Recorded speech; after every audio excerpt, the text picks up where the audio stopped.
Paz e bem, meus irmãos e minhas irmãs. Estamos no sábado, dia 21 de setembro. Hoje a igreja celebra a festa de São Mateus, apóstolo e evangelista.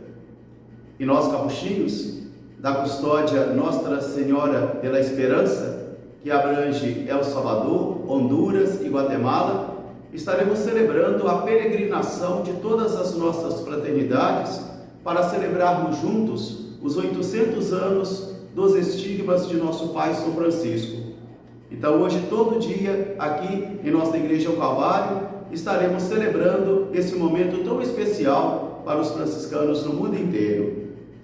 O nosso Evangelho é retirado do livro de Mateus, capítulo 9, versículos de 9 a 13. Naquele tempo, Jesus estava passando e viu um homem sentado na mesa de coletoria de impostos, e seu nome era Mateus. Jesus olhou para ele e disse: "Vem e segue-me." Ele se levantou e seguiu a Jesus.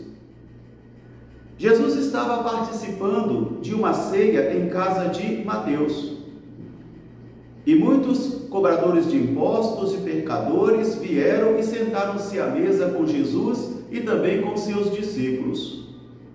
E os fariseus, vendo aquilo, perguntaram aos discípulos de Jesus: "Por que o vosso mestre come com os cobradores de impostos e os pecadores?"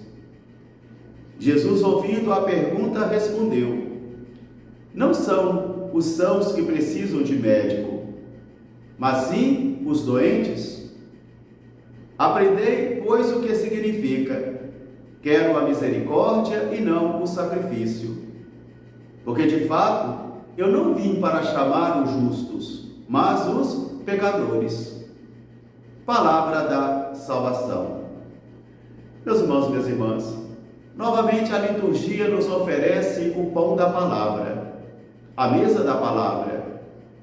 Porque a nossa celebração, ela tem duas mesas: a mesa da palavra e a mesa da Eucaristia.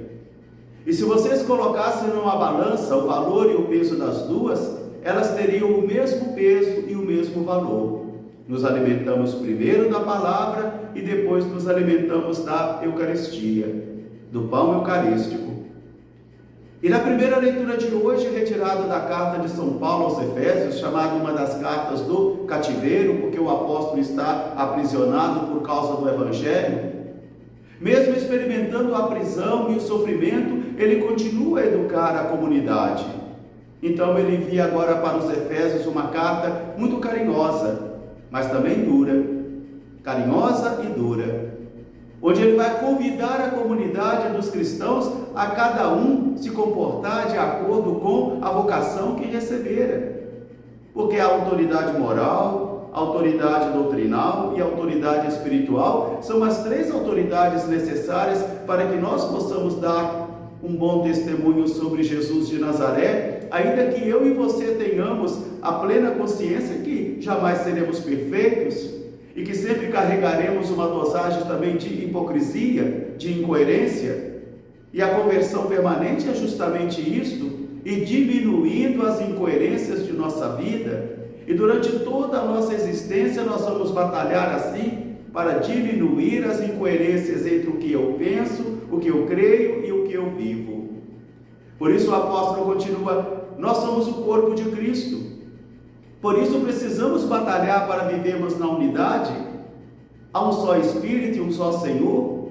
Todos fomos batizados num só batismo. Todos recebemos um só Espírito. E este Espírito foi concedendo a cada pessoa 12 carismas singulares.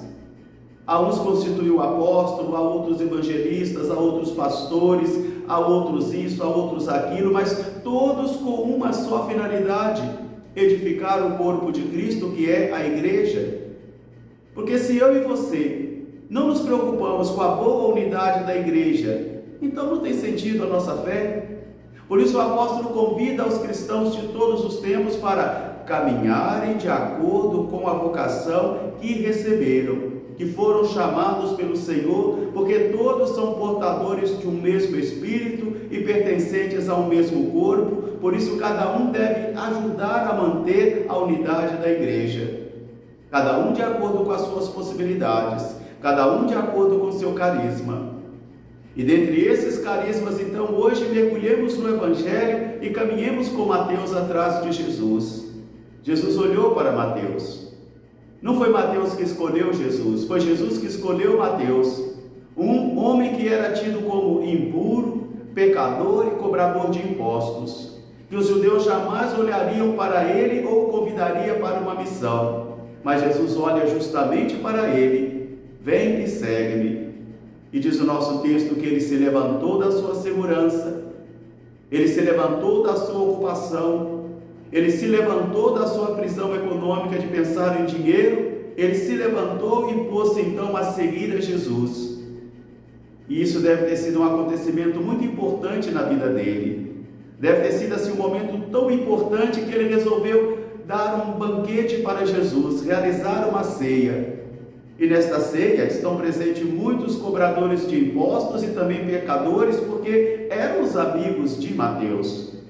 Era o mundo de Mateus. Eram as pessoas que faziam parte do seu contexto de vida. Por isso elas também estão sentadas no banquete na casa de Mateus, à mesa com Jesus e com seus discípulos.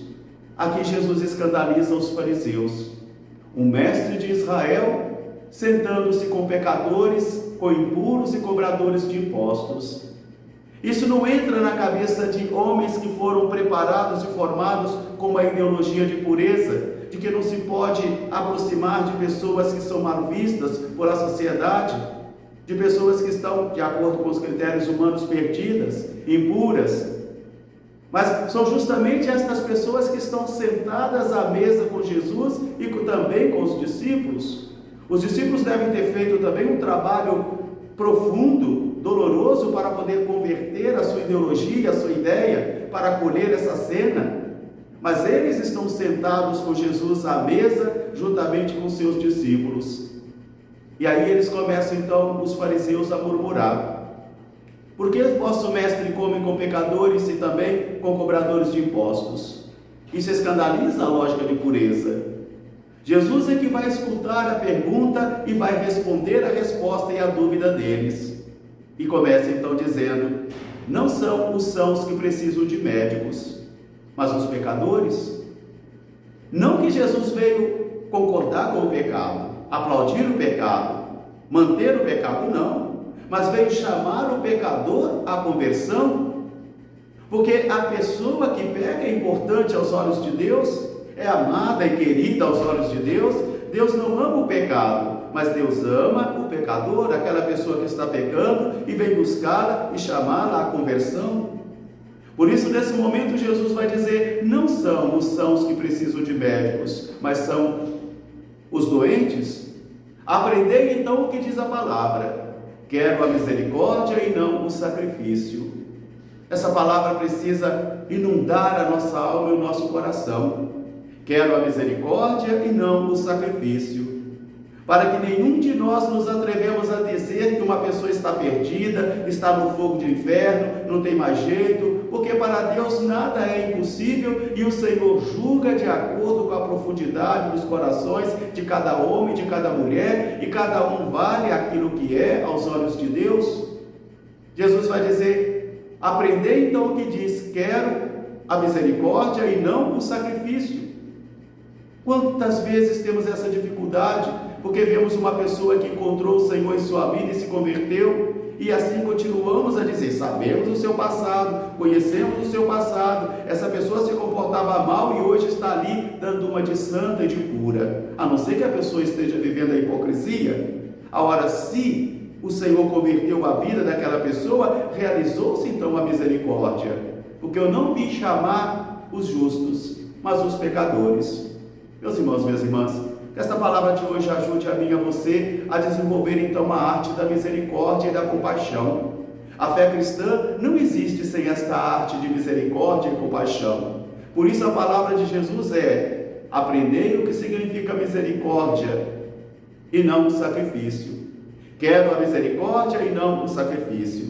Um grande fraterno abraço para todos, paz e bem. Até amanhã, se Deus quiser. Seráfico Pai São Francisco, rogai por nós. São Mateus, rogai por nós. Paz e bem.